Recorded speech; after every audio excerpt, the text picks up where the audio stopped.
E aí galera, no vídeo anterior nós estávamos vendo a diferença entre carga real e carga aparente. Mas tudo isso é uma carga elétrica que os átomos se apresentam quando eles estão ligados com outros átomos, ou seja, quase sempre, né? E aí então a gente vai falar a respeito de NOx ou número de oxidação. O que é isso então, Raquel?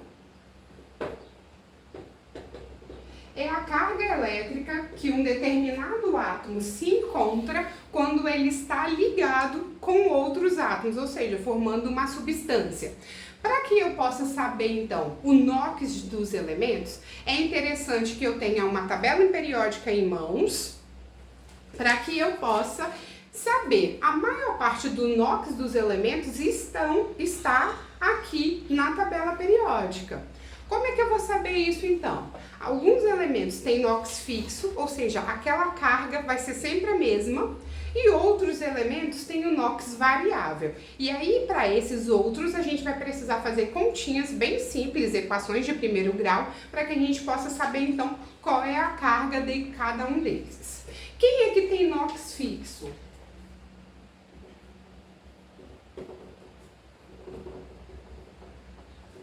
O primeiro caso são os metais alcalinos.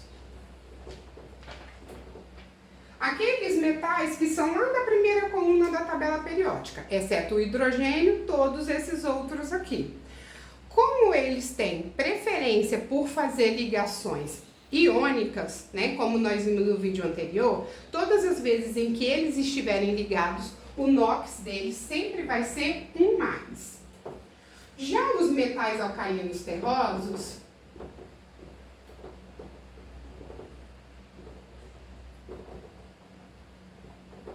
o NOx deles sempre vai ser 2+. Os metais alcalinos terrosos é essa segunda coluna aqui dos elementos na tabela periódica.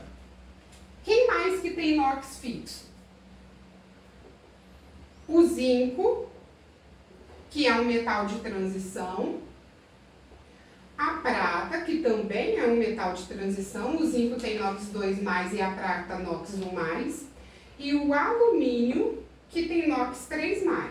Então, todas as vezes que um desses metais estiverem ligados com algum composto, eles sempre vão ter NOx fixo, que é são esses que eu falei para vocês agora. Quem também tem NOx fixo? Todas as vezes em que eu tiver uma substância simples. O que é substância simples? São aquelas substâncias que são formadas por apenas um único tipo de átomo, ou seja, de um único elemento químico. O NOx para essas substâncias é sempre 0 ou 1. Como que é isso então? Quem são exemplos então de substâncias simples? O gás oxigênio.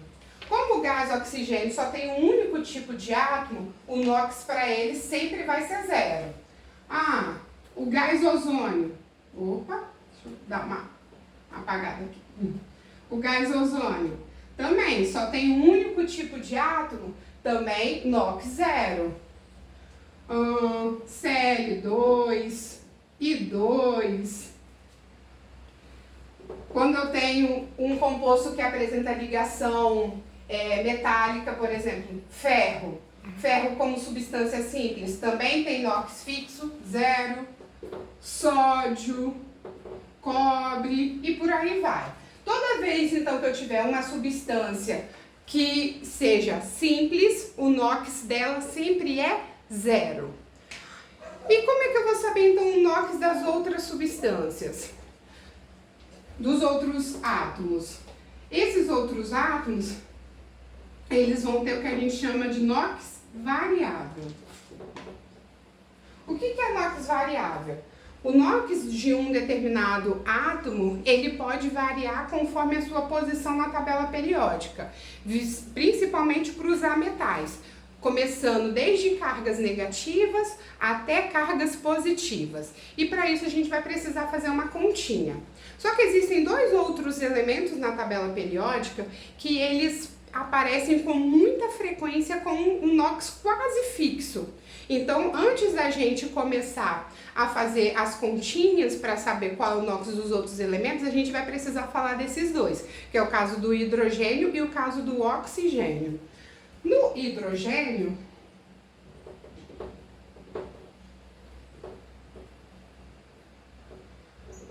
em geral, ele aparece com o NOx 1+.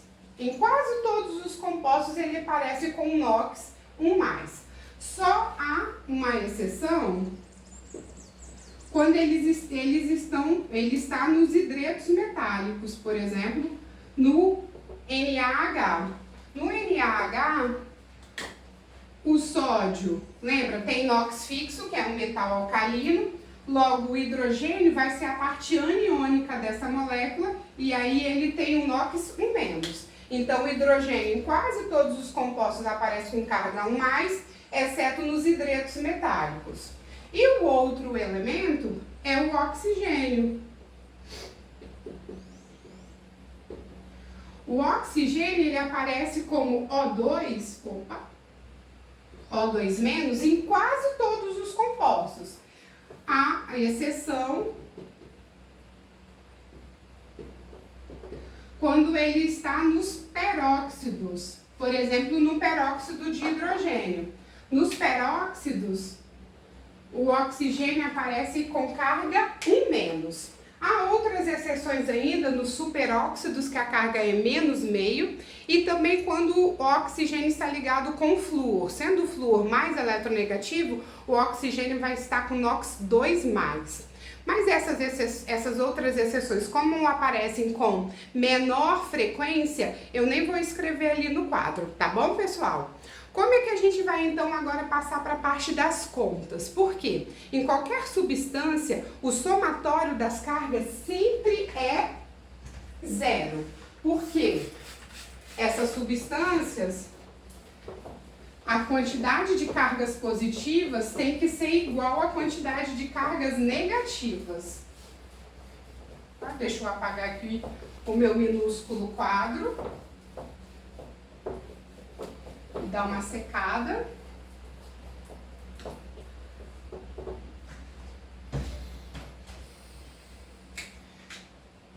O somatório, então, das cargas tem sempre que ser igual a 0, porque a quantidade de cargas positivas é sempre igual à quantidade de cargas negativas. Para isso, então, a gente vai fazer alguns exemplos. Ó, no ácido sulfúrico, por exemplo, eu tenho ali, então, alguns elementos que já o NOx é praticamente fixo, o hidrogênio e o oxigênio. Falta eu descobrir, então, o NOx do enxofre ali naquele composto. Ó, hidrogênio aparece com NOx 1+, oxigênio com NOx 2-, porque aqui não é nenhum peróxido. Então, falta eu descobrir o NOx do enxofre. Vamos lá, então, fazer a continha? Ó, sempre vai ser a multiplicidade vezes o NOx, multiplicidade vezes o NOx, multiplicidade vezes o NOx.